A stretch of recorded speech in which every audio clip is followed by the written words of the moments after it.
What's going on, YouTubers? It's the Natural Born Thriller, and welcome everyone to the WWE Hall of Fame Class of 2019 review. On the show from April 6, 2019, they were at Brooklyn, New York, at the Barclays Center, and I'm about to go through the WWE Hall of Fame, what pertains to the Class of 2019 inductees. And the one who's inducted, or who's going to be presented, the Warrior Award, which we'll get to, and what pertains to the honorable mention of the WWE Hall of Fame Class of 2019 for the Legacy Award. So, that being said, let's get right to it. So, first of all, when they did the opening video package for the Hall of Fame, like they always do every year, all of a sudden we get interruptions from the Generation X, the graphics and everything, and then the voiceovers, and from there I didn't find entertaining of that. It's supposed to be a feel good moment for represents to all of the Hall of Famers inducted, no matter how you feel about them, you know. And all of a sudden, you get this opening of the Generation X. Basically this is what DX has been known, since the Attitude Era, but still, and also it pertains to the Ruthless Aggression Era and then the PG Era, but still, I didn't care for that at all. But there was a lot of things about I didn't like about the Hall of Fame. Not just from DX, but something else that happened. But that'll be for another time. That'll be for another topic. But yeah, that bothered me, and the whole thing with Triple H. I'll get to him later. I got a lot to say about Triple H when I get to him. So, but the opening Hall of Fame, usually when it pertains to the host, usually it'll be Jerry the King Lawler, but but it will not be Jerry the King Lawler anymore. But instead of a host, we got hosts, which is Corey Graves and Renee Young. They end up being the hosts of this year's WWE Hall of Fame Class of 2019. So there you go. And I'll get to the first inductee, and to be and doing the speech for the Hall of Fame. So the video package first introduced the Honky Tonk Man. Well, he didn't come out yet, but basically they show a video package of who's going to be the first one to be inducted, who's going to be coming out first, and it is the Honky Tonk Man to be inducted into the WWE Hall of Fame. So they did a video package of him, of his career back of his old days, and yeah. So first of all, to induct the Honky Tonk Man to the Hall of Fame, out comes the Mouth of the South, Jimmy Hart, who's also a WWE Hall of Famer in his own right, from the class of 2005. And Jimmy Hart basically tells about the story about the Honky Tonk Man.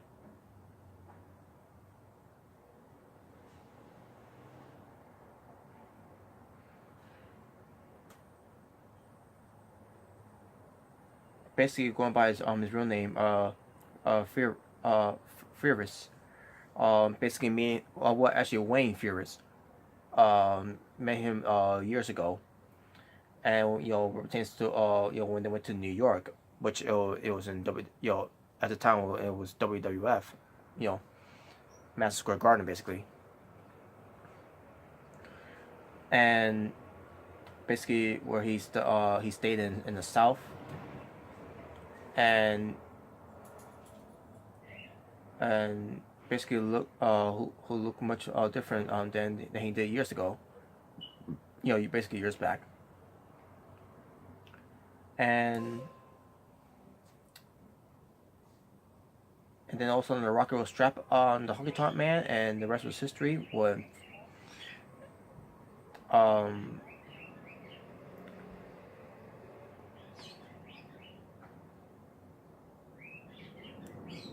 as he introduces his good friend,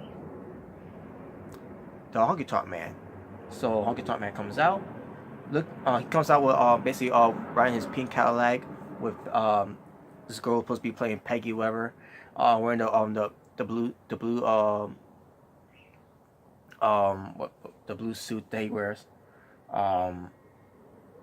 basically the blue jumpsuit and look, he lost weight too. By the way, look like he lost the weight because he obviously put a few pounds, over the years, but he look like he slimmed down a little as by the looks of it, and he cut his hair back to being the original haircut from the Honky Tonk Man. Yeah, basically he still got his hair too, by the way, folks, and he got his guitar,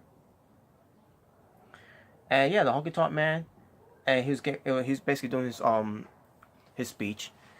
Um, he he still looks good and everything. But the way he was sounding to it, he's his age obviously caught up to him and everything. But he did pretty good in his speech though. People were into his speech, talking about that this is a great class, and basically coming from a guy who said that the W Hall of Fame is a joke and everything, that he'll never be he never will ever be in the W Hall of Fame because it was a joke. It's not a real Hall of Fame, and here he is in the Hall of Fame. Uh oh, but anyways, but he did say never say never. That's one of the old sayings in WWE. Never say never. But CM Punk says otherwise. Just saying. But yeah, basically the Honky Tonk Man talk about how the Honky Tonk Man ended up becoming, the idea of it, that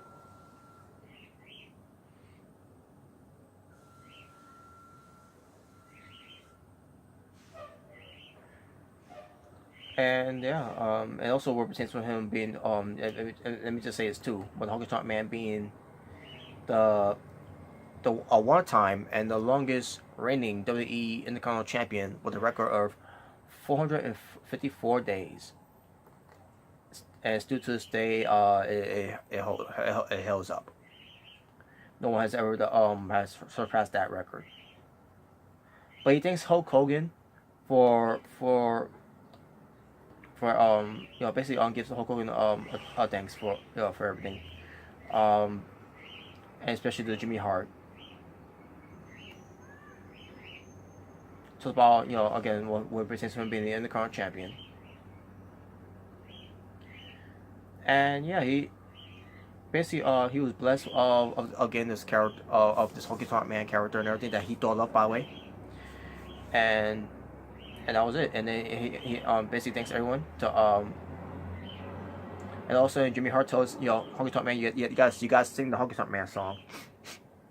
So the Honky Tonk Man the Honky Tonk Man starts singing the Honky Tonk Man song with Peggy Sue, that song, and he did pretty good. I thought he did pretty good of a performance, better than My Baby Tonight with Road Dogg and Jeff Jarrett. Remember that train wreck of a performance, horrible.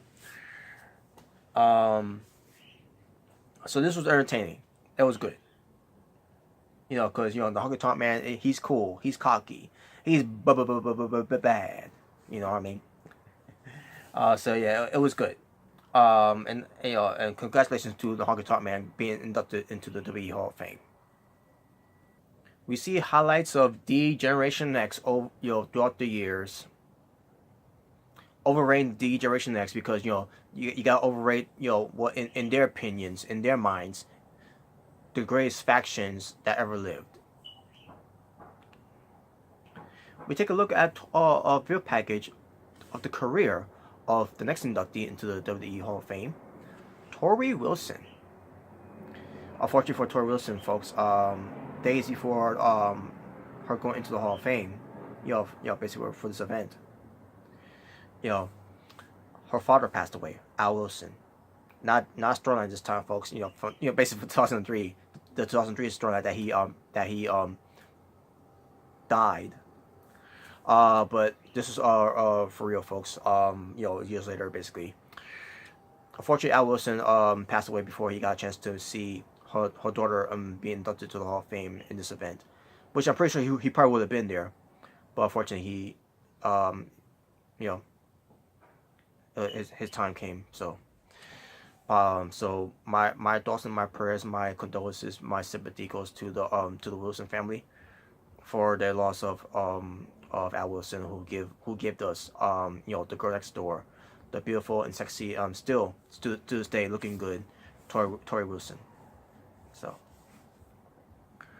So yeah, so then we get someone who's going to induct her into the WWE Hall of Fame, which I was hoping that by Torrie Wilson's demands, Stacy Keibler ends up being the one to induct Torrie Wilson into the Hall of Fame, and sure enough, it was. So it was good to see Stacy Keibler back in the WWE for the since 13 years she has been on WWE in the WWE scene, and it was good to see her. And she talks about Torrie Wilson, obviously, about them being roommates and everything, and she's honored to induct her best friend to the WWE Hall of Fame, and 20 years later, basically, the friendship is still strong and everything. Yeah, as it should, we don't, even though they haven't been in the business for a long time, in WWE, they still remain friends for all those years. So she introduces Torrie Wilson into the WWE Hall of Fame. She comes out, and she's wearing a nice red dress. And Torrie Wilson's about I should mention too, but the setting of the Hall of Fame, I should have mentioned this. The setting of the Hall of Fame, the stage looks like a raw stage, garbage. I mean, it's a fucking Hall of Fame. You could come up with something classy. But I like the sub how they did the inside of the Hall of Fame too as well. Usually they do on stage, but this time what pertains to the Hall of Fame, for the speeches, they did it in the ring.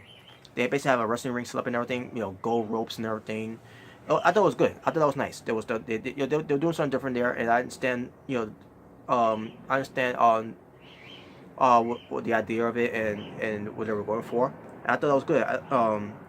But if they want to do something like that, they should keep it on the stage, or if you're going to do that, have some barricades surround the ring. But again, that'll be, I'll say that for another topic of why that of why they should do it that way, But not gonna say much about that. But Torrie Wilson, she talks about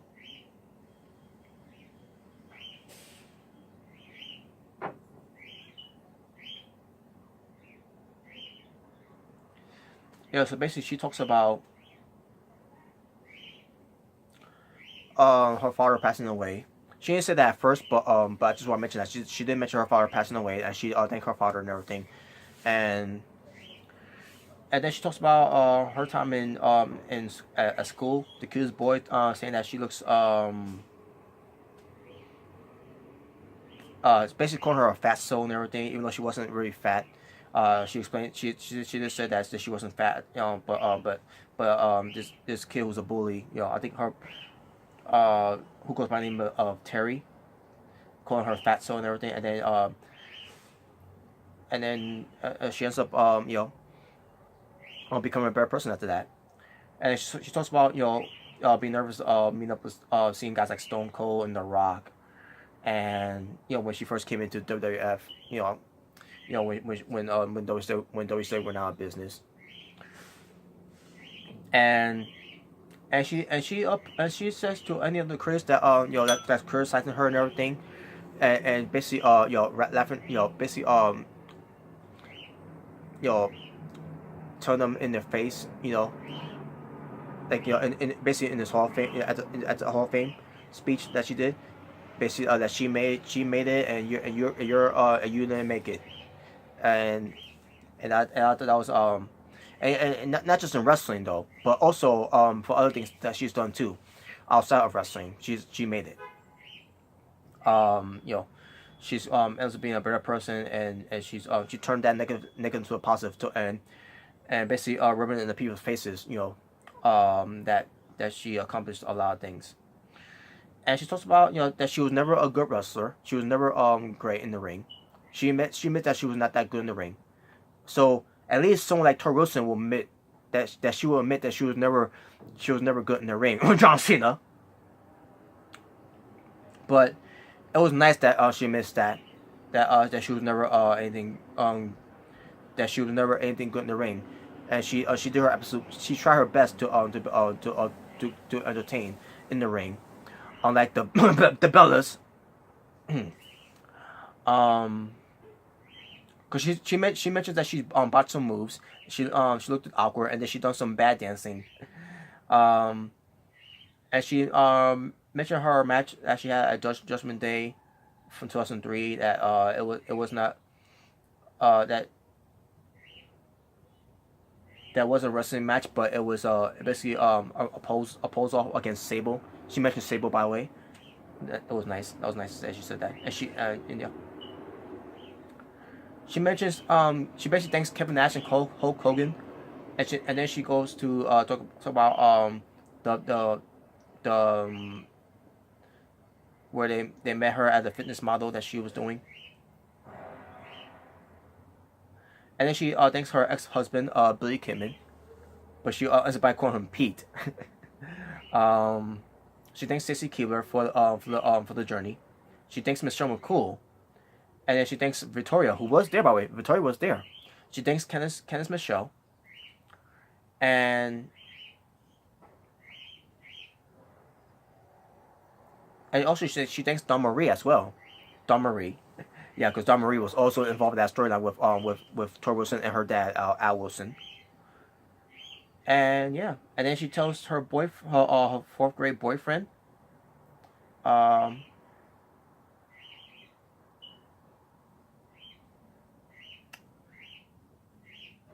to where it pertains to trying to remember how she said it. Thanks to her boyfriend for giving a glimpse into the confidence that she needed for herself. And yeah, that's what she was saying. And says there where it pertains to for anybody that goes to any face fear to go at it head on, and when you go on head on and you accomplish that that fear, you could check that that box yes, and then she basically blow kisses to the crowds and takes a bow, and then she accepts the Hall of Fame, which is good. So yeah, that was good speech by Torrie Wilson. Basically turn that negative into a positive, which is good. Torrie Wilson, she is the GOAT, the greatest of all time. Even though she was never great in the ring, but that speech that she did, I thought that was a great speech, and I can't say anything else other than she did a great job on turning it into that negative into a positive. I also want to say that what pertains to Torrie Wilson in WWE, she is a two-time Playboy cover magazine girl, not just on her own, but also with Sable. Just want to point that out too, by the way, folks. So there you go. Now for some, let's get to the WWE Hall of Fame Legacy Award of 2019.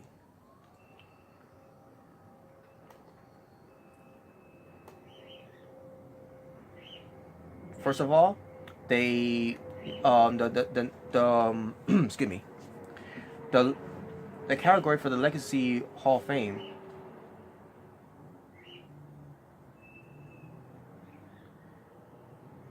I believe it started since they started doing that since 2017, if I'm not mistaken. Or I think it was 2016. It was one of those years, but yeah, it's basically the way it's the way to put in more wrestlers or promoters or whatever into the Hall of Fame. While doing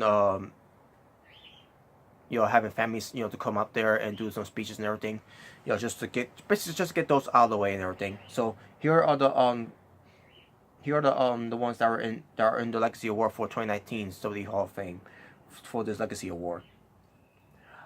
Bruiser Brody. In my opinion, I think he should have got his own Hall of Fame. with his wife getting being there, but instead they decided to have be in the Legacy War. But it is what it is, I guess. But Bruce Brody has held numerous regional NWA championships, and Bruce Brody um he was one of the greatest wrestlers in the independent scene. Wahoo McDaniel, who held numerous regional NWA championships as well, who's a Native American wrestler, and in my opinion, he should have got his own Hall of Fame as well. But it depends if if the families are still if his family are willing to be there as well. But this one I don't get. Luna Vachon. Luna Vachon should have got her own Hall of Fame induction instead of being a Legacy Award, but whatever, right? But she was part of the Vachon wrestling family, and she's a one-time USWA Women's Champion. But Luna Vachon, who also managed Bam Bam Bigelow, the Beast from the East, which probably WWE should have inducted him into the Hall of Fame this year. It should have been him being inducted in the Hall of Fame this year, but he didn't. But WWE didn't do it, even though they said they would, but they didn't do it. But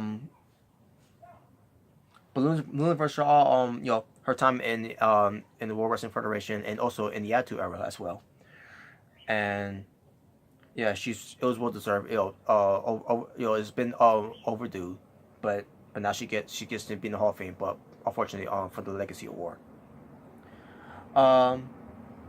Special Delivery Jones, or you could just say SD Jones, who's a 3-time NWA America's Tag Team Champion. And yeah, he's basically an African American wrestler in the World Wrestling Federation at the time. And he's basically when he came to WF, they didn't do much with him in there, but I thought he was pretty good, and he should have been used correctly at the time. So, Professor Toru, Professor Toru Tanaka, meant to say, excuse me. He's known to being the WWF, which is Worldwide Wrestling Federation, basically WWE, but at the time it was called WWF when Vince McMahon Sr. was the promoter of the company. And basically, Toru Tanaka was the WWF International Tag Team Champion. He was also a 3-time WWF World Tag Team Champion. I don't remember who his partner was, but he's a Japanese wrestler, and basically a Japanese wrestler who's born in America, basically. But he was that's going to celebrate his legacy into the Legacy Award for the WWE Hall of Fame. Primo Carnera, who's held numerous regional NWA championships and is a former boxing world heavyweight champion. You also have Joseph Cohen, who's not a wrestler, but he is a media executive who's accomplished with his accomplishments, including developing 2 of WWE's eventful broadcast partners with Madison Square Garden, for Madison Square Garden Network and for USA Network, and yeah, and still to this day he's still alive to this day. So he's one of the first living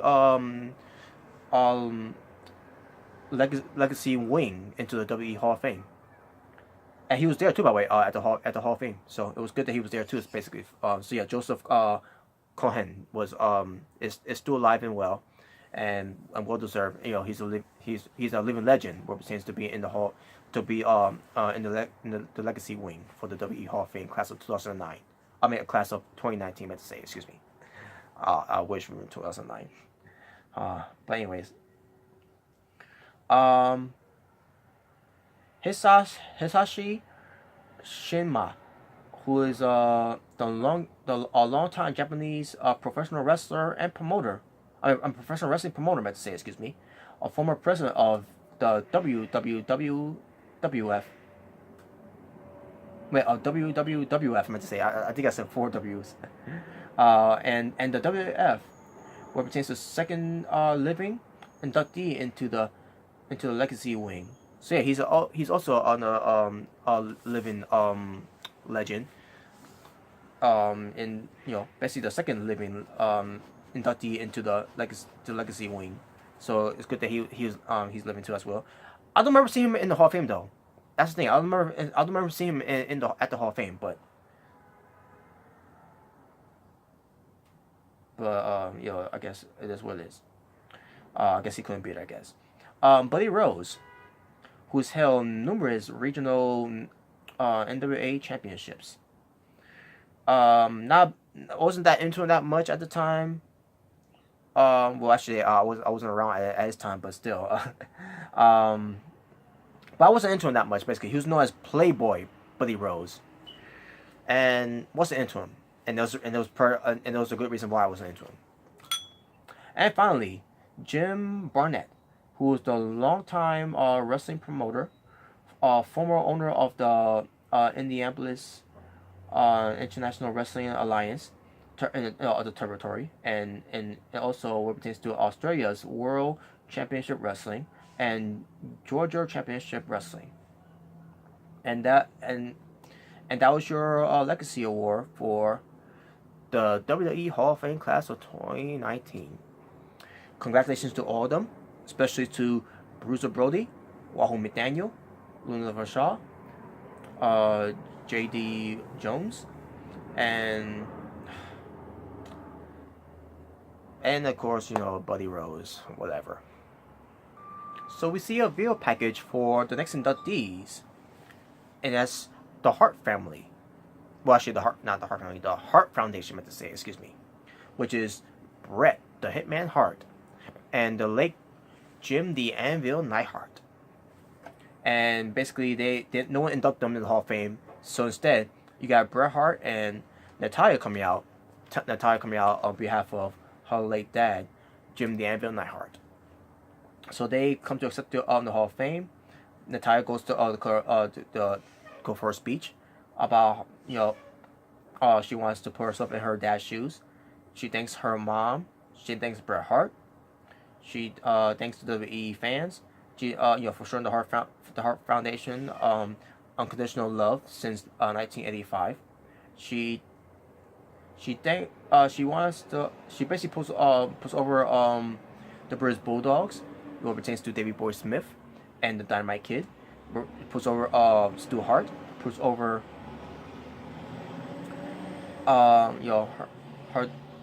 her dad, most likely wrestling in New York City. And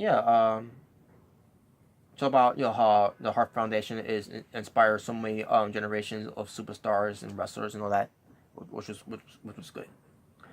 And then we get Bret Hart gets to step up, and he gets to honor the Hart Foundation, where Bret Hart talks about Jim the Anvil Neidhart, his best friend, his longtime best friend, and life as a wrestler is tough. Jim basically helped Jim Neidhart helped Bret Hart to make him laugh his ass off every day. Bret Hart talks about Dr. David Shaw, who slapped John Stolis. I think I say his last name. Basically he's not important anyways because he talks about I think wrestling is fake at the time, basically, blah blah blah. Where at the time that Bret Hart was told to be a cowboy Bret Hart, but Bret Hart just he doesn't want to do it. At one point, Bret Hart talks about Anvil and Adrian Adonis kid him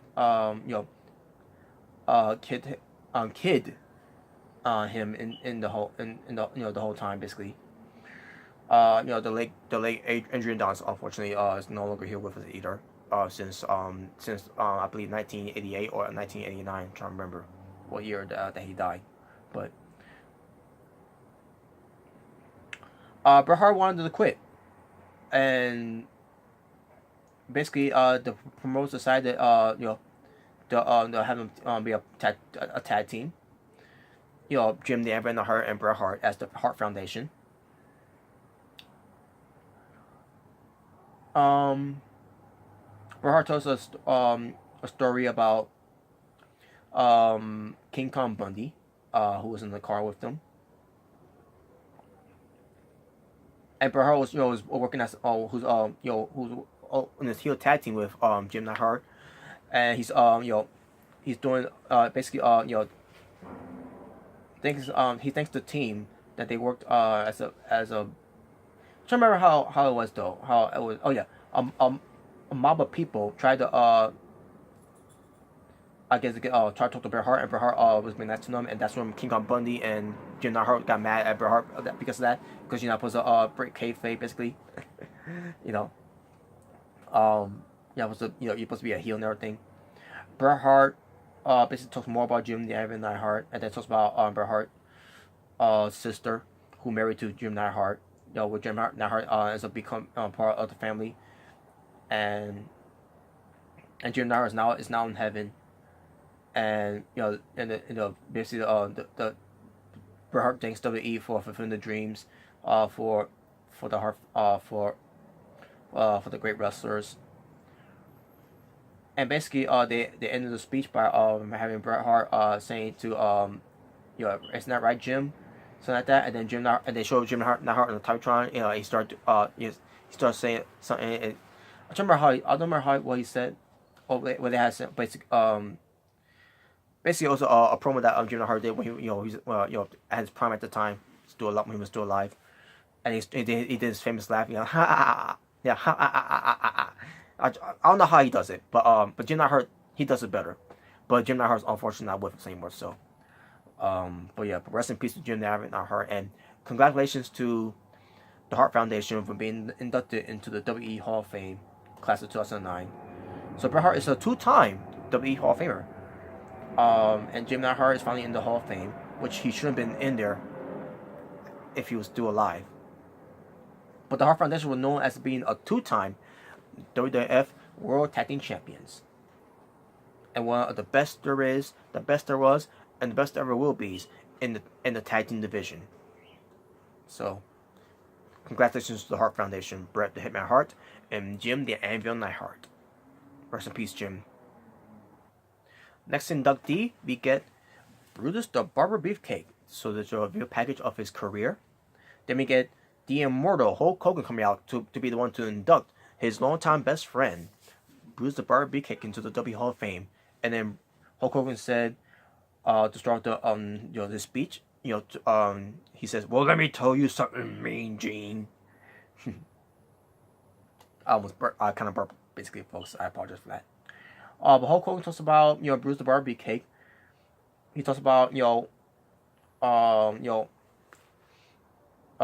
to the armory to watch Dusty Rhodes drop the elbow, the bionic elbow. Hulk Hogan talks about when he trained with Hiro Masuda.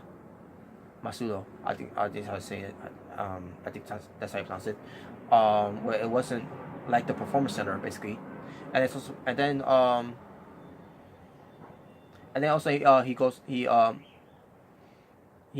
basically Hogan started at a bar in the gym, and he needed Ed Leslie, which is Brutus the Barber Beefcake, to help, and from there that's when Hogan wanted Beefcake to go come with him so they could be wrestlers, and wrestlers history. And Hogan talks about how with him when both of his parents died, he had a bad accident, basically. I'm trying to remember what accident it was. Let me see. Parasailing. Oh yeah, the parasailing accident that Beefcake had, which I believe where his face was damaged at the time, or something, yeah, I think it was something like that, or probably around the time where he was supposed to be the Intercontinental Champion against the Honky Tonk Man from around SummerSlam. But I'm trying to remember. It was either from where he's supposed to have a match at at SummerSlam, or his match in the '90s at WrestleMania with Hulk Hogan, um, which is in '93. I don't remember what year it was, but yeah, but Hulk Hogan introduces Brutus the Barber Beefcake, and Brutus Beefcake comes out. He's got his long hair, but he's unfortunately he's got a bald spot basically, but he's got his clippers. He's going to give someone a haircut. That's basically his trimmer scissors basically. So Brutus the Barber Beefcake, he thanks to WWE. He says for 41 years in the ring, is a long time. He thanks Hulk Hogan. He thanks Hulk Hogan. Also represents of his friendship with Hulk Hogan, and talks about he thinks he talks about Pat Patterson, coming up with an idea for his gimmick called the Barber, and also they wanted to call him. At first, they wanted to call Bruce the Barber Beefcake. They wanted to call Bruce Beefcake as Baron Beefcake, and then Bruce the Barber Beefcake says, he said, "I apologize to Baron Corbin. No offense to your name, but that name is stupid." He didn't say it was stupid, but he said he didn't like the name Baron. And he apologized to Baron Corbin for that too, and that was awesome by the way, because and we all giving Baron Corbin shit for that too by the way, and so he decided Bruce. So Ed Leslie decided to come up with Brutus as the name instead of Baron. And then later on they started giving him the gimmick called the Barber, which was Pat Patterson's idea. And then Hulk Hogan gave him an idea. Well, here's an idea, brother. You put him in the super hold. That's your finish. Yep, that'll be a finisher. And then you go and then when you after you win the match with the super and your opponent's still sleeping, you give him a haircut. So that was Hogan's idea for that one.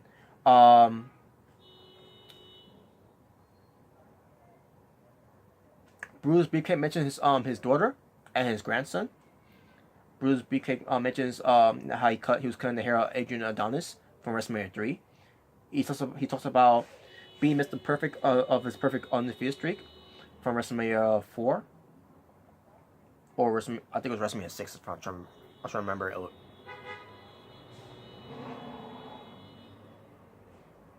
No, it was WrestleMania. It was WrestleMania 4. I believe it was.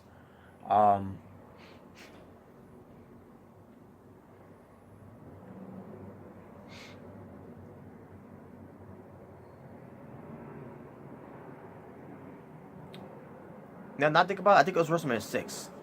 I can't remember, folks. I apologize, but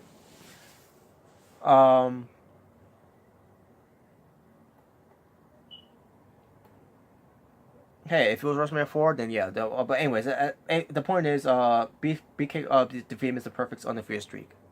The perfect streak, basically. And then Bruce talks about how he cut the genius hair, Lanny Poffo, and Lanny Poffo had no idea that was supposed to happen. And Macho Man Randy Savage was wanting to fight Bruce Beefcake, and but Pat Patterson in the vein and explaining what happened. It was funny. And that's what Beefcake talked about his accident that he suffered. And then he talks about and basically give a shout out to Shawn Michaels, and then talks about Marjorie being thrown into the barbershop window, and it says to Shawn Michaels, you still owe me $350. And he talks about how he gives Shawn Michaels a haircut, back when Michaels was getting a haircut, basically around October, or I don't remember what month it was that Michaels had on that haircut. No, actually, it was actually last year, basically, around the Hall of Fame, WrestleMania weekend, basically. So,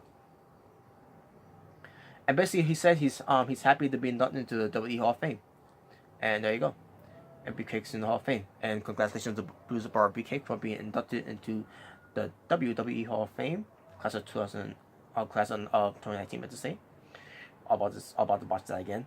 But Beefcake was a one-time WWF World Tag Team Champion. And yeah, so Beefcake the Barber is in the Hall of Fame.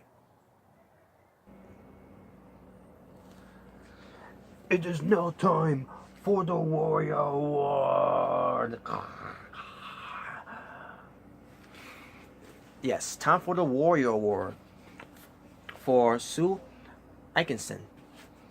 And we got Dana Brooke. I mean, not Dana Brooke, excuse me. Dana Warrior meant to say, excuse me. Not Dana Brooke. Dana Warrior. Dana Warrior. My fault. Yeah, because now we got two Danas in WWE right now. But yeah, but Dana Warrior, the widow wife of the Ultimate Warrior. The Ultimate Warrior is the WWE Hall of Famer, former WWF Intercontinental Champion, 2 occasions, and former WWF World Wrestling Federation Champion. Planet Warrior, One Warrior Nation. Okay, enough of that. So yeah, she talks about the spirit of the Ultimate Warrior, where it pertains to having the warrior spirit and everything. And the warrior here, there's a hero in you, of the warrior spirit. She had her action figure. Yeah, she had the warrior award with her, and the warrior figure with her. And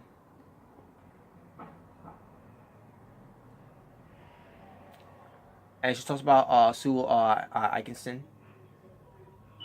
Atkinson. Not trying to remember how I say her last name. But she's been working for the WWE for the last 30 years, with the company. Basically, from behind the scenes, obviously, and it also pertains for Make a Wish. And she honored to introduce the Ultimate Warrior of Wishes, Mr. John Cena. And when John Cena came out, we got the crowds chanting, "Face Kurt Angle, face Kurt Angle, face Kurt Angle." And John Cena smirked, and as soon as he did that, I walked away. I didn't want to hear John Cena. I didn't care to hear about John Cena. And it was a good thing I walked away too, because I had to use the bathroom at the time. But he did mention something about Sue Atkinson, how he can help, about the whole Make-A-Wish and blah blah blah. So finally, get Sue Atkinson to receive the Warrior Award. She says, first we get the cross chain, "Thank you, Sue," and then she starts talking about being inducted. She talks about her time with the McMahon family. She talks about helping a young man who lost 2 legs to cancer, and had many favorite WWE superstars to and then also about, and then she mentions Conor Mahalik, who was the first recipient of the Warrior Award back in 2015. Who wanted to be his favorite wrestler, Daniel Bryan, which it was his final wish. And that's when Connor's Cure was born. Which, by the way, I am a huge supporter of Connor's Cure. Now, I don't exploit that. I don't exploit it too much like WWE does. But yeah, I am a supporter of Conor Mahalik's campaign of the whole Connor's Cure, and I do donate to them. Whenever they do the Connor's Cure exploitation around September, But anyways, but at the same time, it is a good cause, because it's helping out the family of the Mahalik, But anyways, so she recognized guys like the Ultimate Warrior and Randy Savage for granting so many wishes. Talks about John Cena granting 619 days. I mean, I think about some. I'm saying like it's so tiring. My fault, folks. I meant to say John Cena has granted 619 wishes, and I can care less. Fuck John Cena, and for John Cena doing these wishes, that's good that he's doing it for the kids. But I don't give a fuck. He's not entertaining me. Still fucking hate him. And then she mentioned something about Justin Bieber. Tried to claim that he did more, but she picked him up. She picked up the phone and confirmed his honor belongs to the WWE and John Cena. So I just want to say, fuck Justin Bieber. He's garbage. He's trash. He sucks. He's a I was gonna say he's a ripoff, but he's not really a ripoff of anything. But he's trying to to leech on the comparison of Michael Jackson and Prince, because at the time he was wearing purple, and then with him doing the tiptoe, and I think he did a moonwalk at one point, and basically and just a comparison of Justin Bieber of his game, that some people saying he's the Michael Jackson, and like, no, he's not. He's garbage. He sucks. Sure, he's maybe talented as a singer and a dancer, but he's nowhere near the level of Michael Jackson. No one is. Anyways, she mentioned The Rock. Rock was also done some wishes for Make a Wish as well. And then she brought some guy named Jody to in the ring to stand with her and everything. And yeah, and then that's basically it. That was and so yeah, congratulations to Sue on behalf of the Ultimate Warrior.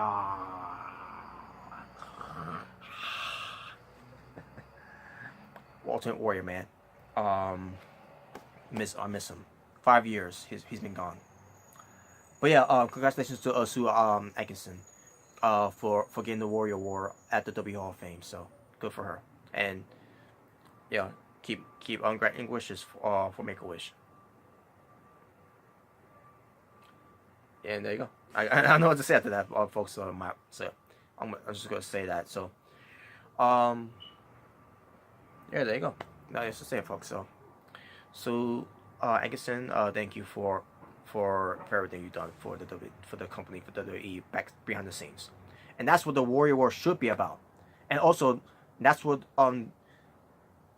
Warrior had in mind, what pertains to people from behind the scenes should be getting this award, but not the Warrior Award. Warriors in his speech, it was supposed to be the Jimmy Miranda Award, not the Warrior Award. Not the Warrior Award with my face. Just saying. But yeah, all seriousness, thank you, Sue. So we get more highlights of D-Generation X. They're overrated and deliver fuck out of D-Generation X. Excuse me. Whatever. So then we get to the career of Harlem Heat, Booker T, and Stevie Ray. Sucker. And no one inducts them. I guess they couldn't find anyone to induct them, and Sensational Shirley is not here anymore to be there for them. So or should I say Sister Sherry. So yeah, so instead they just come out and they accept the Hall of Fame. Booker T said that they did it, and then Stevie Ray said like a streaming pile of neck bones. And then Booker T basically Booker T talks about the mother was here watching her boys into the Hall of Fame, because the mother ain't there with them no more since I think when they were teenagers. I think it was mentioned here too, by the way. But Booker T said he grew up with his brother, and Stevie Ray always had Booker T's back, and Booker T always had his back, too, as well. Ever since they lost their parents when they were young, and then Booker T got caught. He was slipping, and he ended up going to prison. Basically, he he was a criminal, he was a burglar basically.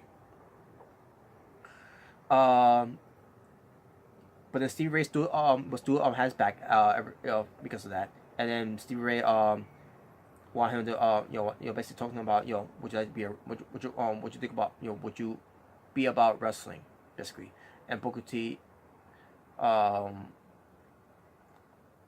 basically was saying that Stevie Ray this is Stevie Ray's dream to what pertains basically referencing that Booker T was referencing that's that he's living his brother's dream because this is what Stevie Ray wanted to do. Booker T, like either you do, I'll do. Basically like a monkey see, monkey do type of thing. And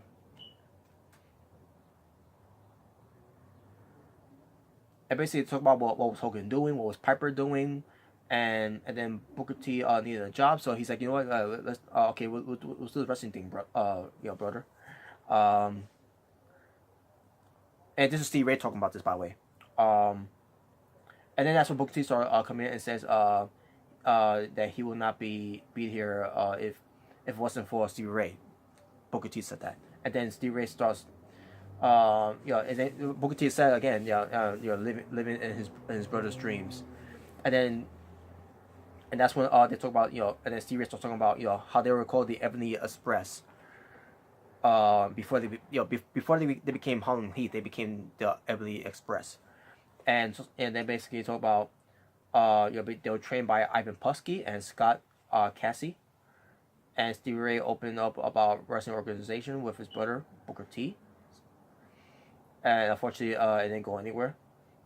And then also they went with Hot Stuff Eddie Gilbert, and they basically talk about how they should be a babyface tag team, and then Stevie Ray came up with the name Stevie Ray, which he thought. When he thought about the name Stevie Ray, he thought of two guys that are his favorite in the music business, which is Stevie Ray. Stevie. Sorry, folks. Stevie Ray said he created his name off of Stevie Wonder and Ray Charles. From the music industry, two of the all-time great legends. Which probably the irony, they're both blind. Unfortunately, Ray Charles no longer with us. Rest in peace to Ray Charles. But Stevie Wonder's still with us. So yeah, that's where the name came from for Stevie Ray. Stevie Wonder, Stevie, Ray Charles, Ray. You put those first names together, you got Stevie Ray. Sucker. So they were doing tryouts, and they were a horrible tag team at first. And then Eddie Gilbert was fired because of that. And then Booker T calls attention to Sister Sherry, Sensational Sherry, and basically talks about the women's revolution. As one that made the women's revolution important. It was because of Sensational Sherry.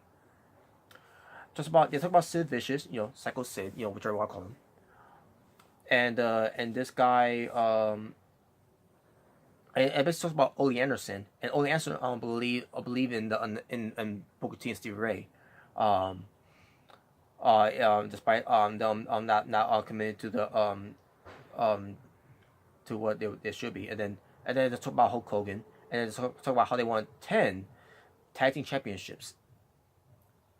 And Stevie Ray talks about Arn Anderson, and basically thanks Arn Anderson, and they also did thank Sensational Shirley, and Stevie Ray says don't get slapped, Jack, and says and suckers got to know, and then Booker T says to the Usos, the Revival, Street Profits, and New Day. And then Booker T says to basically says Kofi Mania, and then we got Kofi chants, and then Booker T says Daniel Bryan, you will get your ass whooping at WrestleMania. And Carlos was doing yes chants because of that. Daniel Bryan was absurd all this. He started getting up, and then basically, and that was Booker T thanks to his wife and kids that were there, and his aunt mother-in-law, his aunt and his his aunt and his mother-in-law, excuse me, and the rest of the family, and they're in the Hall of Fame. And Booker T is now a two-time Hall of Famer as well. Now, can you dig that, sucker? That's what Booker T said. And there you go. So congratulations to Harlem Heat, finally getting inducted into the WWE Hall of Fame class of 2019. Yeah, like I said, they are 10-time WCW World Tag Team Champions. Now, can you dig that, sucker? But yeah,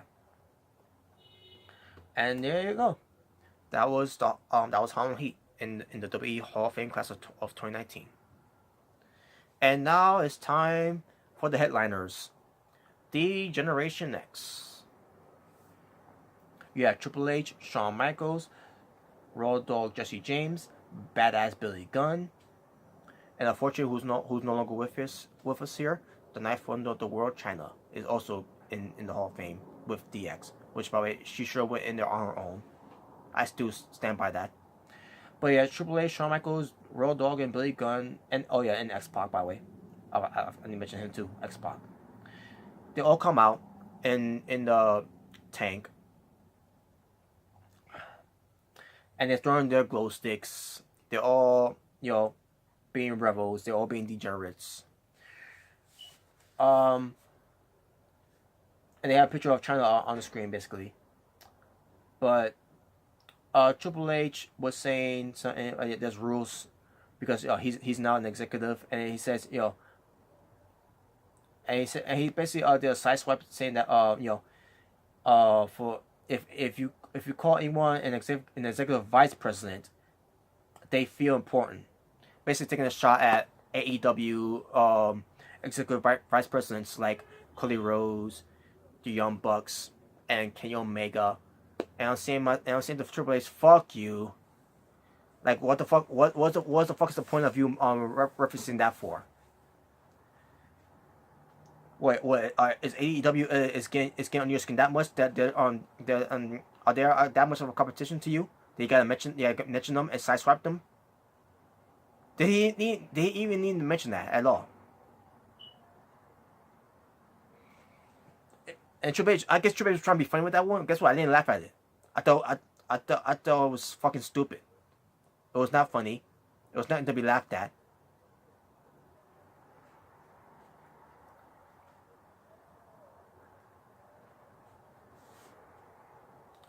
But basically, he Triple H said an example saying something about it's like Fight Club. You can't talk about Fight Club. And in the Hall of Fame, you can't talk about Vince McMahon, or otherwise you'll be fired. And then Billy Gunn said, "Well, you can't fire me because I work for WWE." He didn't say AEW. He just say I can say Vince McMahon because he can't fire me so. And then Triple H says, "Well, one day Vince McMahon's gonna buy the company and he's gonna fire you." And again, Triple H doing another side swipe to AEW. First of all, if this man wanted to buy AEW, he would have bought Impact Wrestling. He would have bought Ring of Honor. So shut the fuck up, Triple H.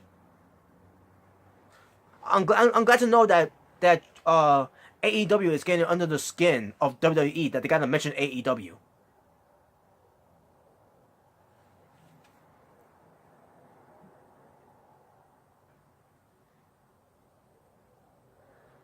So who's going first? I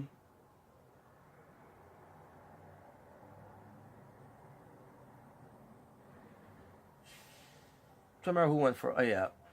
First of all, Shawn Michaels, he said, "Thank you, Chyna," because Shawn Michaels said that Chyna is a trailblazer, and she deserves it. Basically, the crowd's chanting, "You deserve it," to Chyna, basically. And Shawn Michaels said that she is the ninth wonder of the world.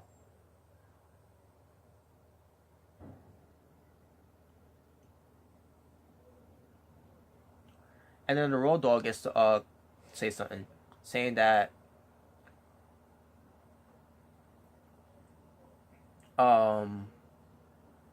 September. Oh yeah, they basically all making fun of Hillbilly Jim for last year's Hall of Fame about wearing wearing glasses. So they start wearing glasses, and then Triple H start wearing glasses with a crooked eye, basically.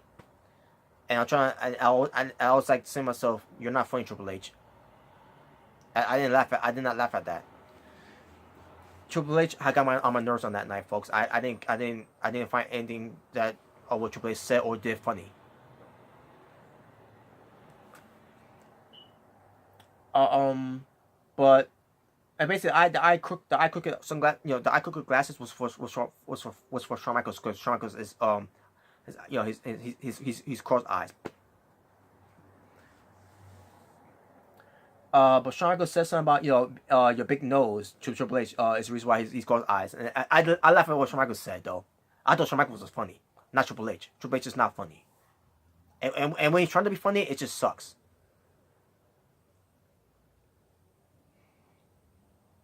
But Road Dogg says, he thanks his wife, he thanks God for being here, and he also thanks his dad, who's a Hall of Famer, basically. And there you go. Other than Road Dogg, Jesse James, from back in the day, and then represents Road Dogg right now, behind the scenes. Fuck Road Dogg. But at the same time, I'm glad he's alive though, because it was bad. It was a bad time. Based on what I heard about Road Dogg, of his drug, of him abusing himself with drugs. Yeah, it was bad. It was that bad, folks. So thank God he's alive. But at the same time, fuck Road Dogg. Yeah, so I'm showing some love for Road Dogg, but I'm also showing some hate too as well.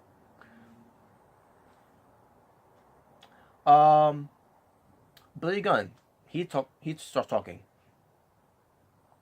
which he said, this is the part where I'm supposed to talk now, and Triple H was regretting it, and allowing the talk and everything. And again, Triple H trying to be funny again, and saying to myself, Triple H, you're not funny, so shut the fuck up. So Billy Gunn thanks Ron and Don Harris. Harris meant to say, excuse me, and also to Bill DeMott.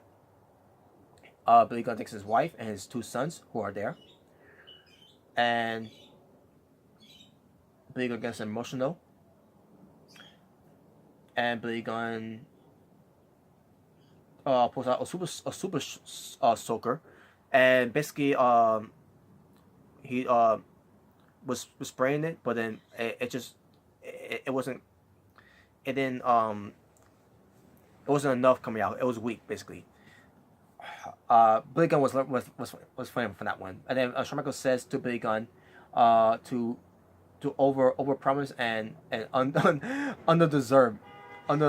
deliver, basically, because over promise and over deliver. Over promise and under deliver, meant to say, excuse me. Shawn Michaels says, he basically thanks him for being here and being all in. And Michael's like, okay, I see what you did there, Michaels. At least Shawn Michaels, didn't do it in a way where he's trying to be an asshole. But anyways, and then X-Pac ends up going up, and then we get 1 2 3 chants, because X-Pac was called 1 2 3 Kid at the time. And basically X-Pac thanks his family and his kids. He thanks he thanks Ric Flair and the American Dream Dusty Rhodes. He thanks Dean Malenko for training him. He thanks Jerry Lynn, basically giving him a shout out. He thanks the bad guy, Razor Ramon, who's there, by the way, at the Hall of Fame. Scott Hall. He thanks the Click. He thanks DX. He thanks the he talks about him being in NWO, and then he thanks Eric Bischoff for firing him, because if it wasn't for Eric Bischoff firing him, he would never be in back in WWE, being in D Generation X, and it basically helping WF winning the Midnight Wars against WCW. But I think there's a reason why Eric Bischoff hired X-Pac is because, let me tell you something, Easy E, I don't think six can cut the mustard, brother. Get it? Basically Hulk Hogan paying politics to Six, who is now X-Pac, you know, at the time though, but still. X-Pac, he thanks China, thanks and then saying that she was the glue of DX, and then says to what pertains to the women's battle royal for WrestleMania, it should be renamed the China Memorial Battle Royal, which by the way, I hope they don't ever do that, because they will do a disservice of that Battle Royal, just like they're doing right now with Andre the Giant Memorial Battle Royal. I mean, I understand X-Pac, his heart is in the right place, but at the same time, WWE should not do that. It's bad that they do a disservice of Andre the Giant's memory of the Andre the Giant Memorial Battle Royal, and they're already doing a disservice of the child's memories anyways. They have been for years, even when she was alive. So, whatever. But I understand Xbox is in the right place. And Xbox says something about, can we say the word boobs? And then they show, it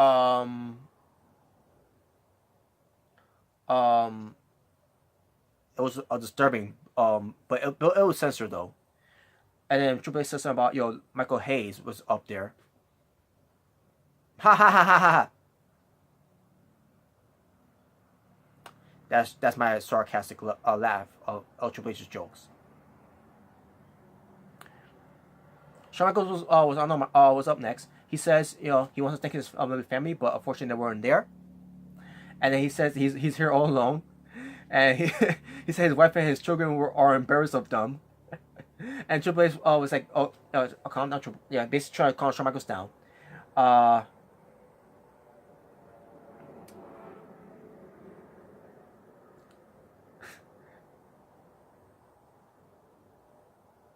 And then Triple H was up next. And this is why I got pissed off with Triple H here with his speech. First of all, we got NXT chance. He thanks the late Killer Karofsky for training him. He thanks to all the people in the business. He thanks Scott Hall and Kevin Nash and the Clique. And then also we get the crowds doing the whole too sweet, woo woo, too sweet, woo woo, and Triple H starting the side swap on that one and saying that he always hated that, and I say to myself that because it was the fans that did that, and he said that the stuff that DX did was cool. No, the stuff that DX did was gay. And plus, and there's another thing. The reason why the fans were doing the whole too sweet whoop whoop thing is because when NWO does this, when the NWO start doing this in WCW, they always say too sweet. That's why the fans are doing doing this too sweet thing, and the whole whoop whoop is because Marty Scurll, the villain Marty Scurll, was part of Bullet Club back in 2017, I think it was the year, or 2018. No, it's 2017. Where, because Marty Scurll's theme was woo woo, and that's when the fans started doing woo woo, and then they're doing a too sweet woo woo. The fans are making it cool.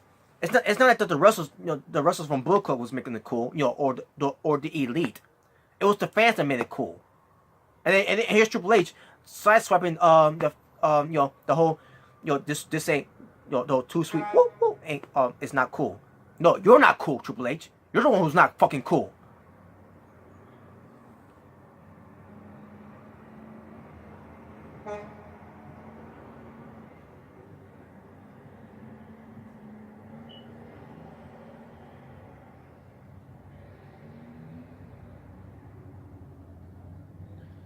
So Triple H says he wants to thank his DX stablemates, and he mentions China. He said his career wouldn't be where it is without her in his career. I do appreciate Triple H mentioning China, and he did mention China's sister who's there. Capty. and basically mentions Triple H mentions Chyna's real name, Johnny Laura. Um,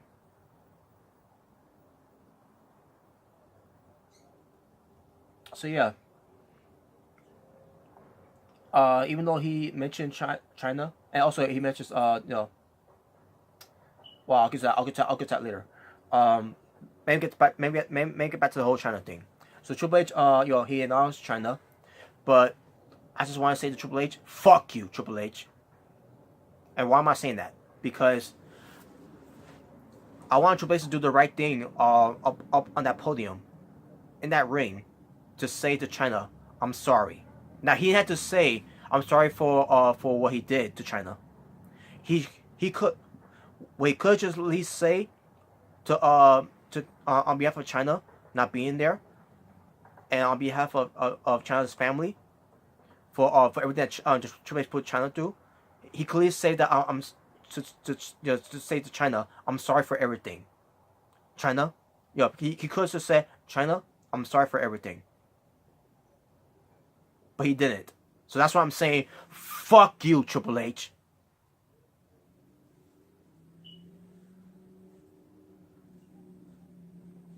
But he's making NXT great. Fuck Triple H.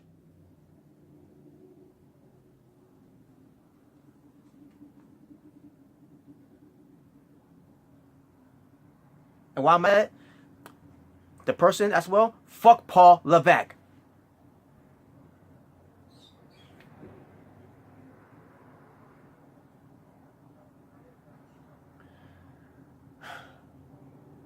Triple H thanks his parents who was there. He thanks Stephanie McMahon. Triple H thanks his nephew, his niece, his daughter-in-law. His I think he also thanks his kids too. I think he also thanks Vince McMahon.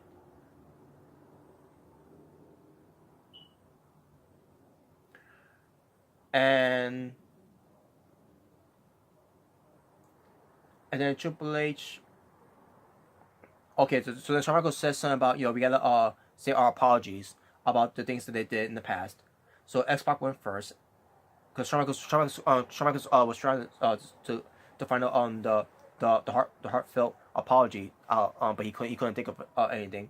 So X-Pac went up there and he started doing his catchphrase of your ass is grass and I'm gonna smoke it. And then Rodo starts, let me try. And Rodo was saying, the whole ladies and gentlemen, boys and girls, troopers of all ages, stick and all that, and then Triple H starts trying to try to do apology thing, and he's like, you know what? He's like, are you ready? And he's like, no, are you ready? And then he's going down for the 1,000 in attendance and the millions watching around the world. And because DX is now officially in the Hall of Fame, let's get ready to suck it. Yeah, Triple H loved to do a lot of suck it. And then Billy Gunn, let's go to try it. And he's like, he says, if you're not down with that, with DX being in the Hall of Fame, we got 2 words for you: suck it.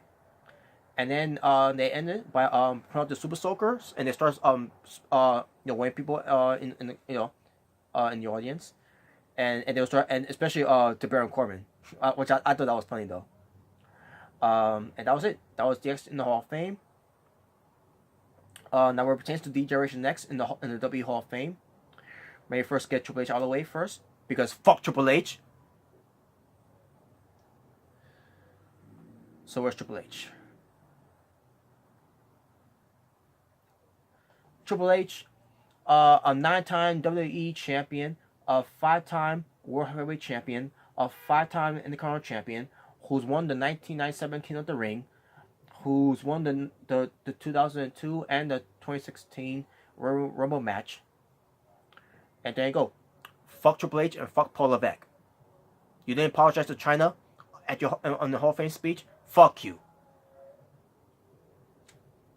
Shawn Michaels, who's a 2-time WWE Hall of Famer, and representation Shawn Michaels, former um a former two-time WWE champion, a former actually a former three-time WWE champion. I'm gonna say my apologies. A former one-time World Heavyweight champion, a former I believe a former five-time tag team champion in WWE, if I'm not mistaken.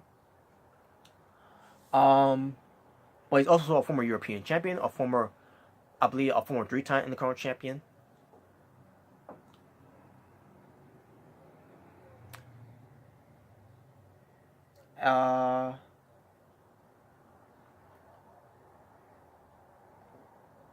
But yeah, there you go. Shawn Michaels, good man. Triple H, fuck him. X-Pac, former two-time European champion, former two-time WWF Light Heavyweight champion, former two-time WCW Cruiserweight champion, a former four-time WWF Tag Team champion, a former one-time WCW World Tag Team champion, and yeah, X-Pac, good man. The Road Dogg Jesse James and the Badass Billy Gunn were retained to them. They were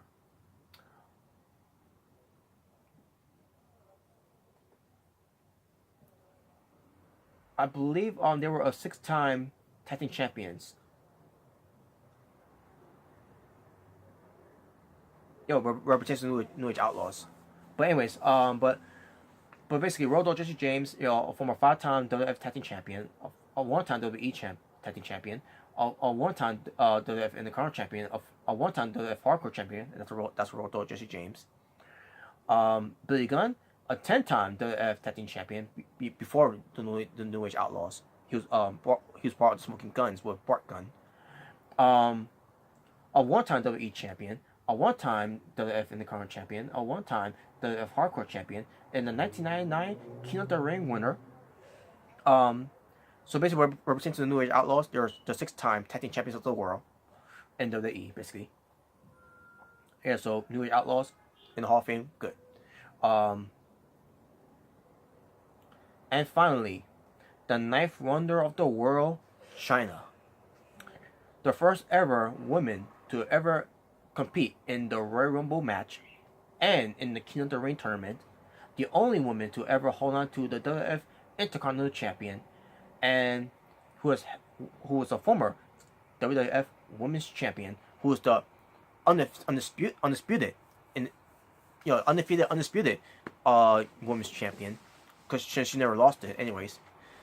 On top of that, with her being fired on that year too as well, back in 2001, because Stephanie McMahon and Triple H, fuck those two.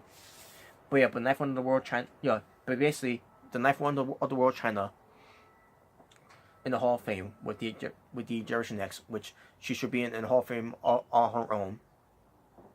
Hopefully they will do that in the future. But yeah, but rest in peace to Chyna, and congratulations to Chyna, and also to GX too as well, wherever. But Chyna, most likely, congratulations to Chyna. The ninth wonder of the world is finally in the WWE Hall of Fame. Should have been alive at the time, and it should be in there on her own. And there you go, folks. And that was the WWE Hall of Fame. So there you go. The WWE Hall of Fame itself, the show, I thought it was a good show. And there you go. That being said, thank you all for watching this WWE Hall of Fame class of 2009 review. I mean, the WWE Hall of Fame class of 2019 review, excuse me. Boy, do I wish I was back in 2009. Just saying. But yeah, thank you all for watching. It's the Natural Born Thriller, saying peace on the streets.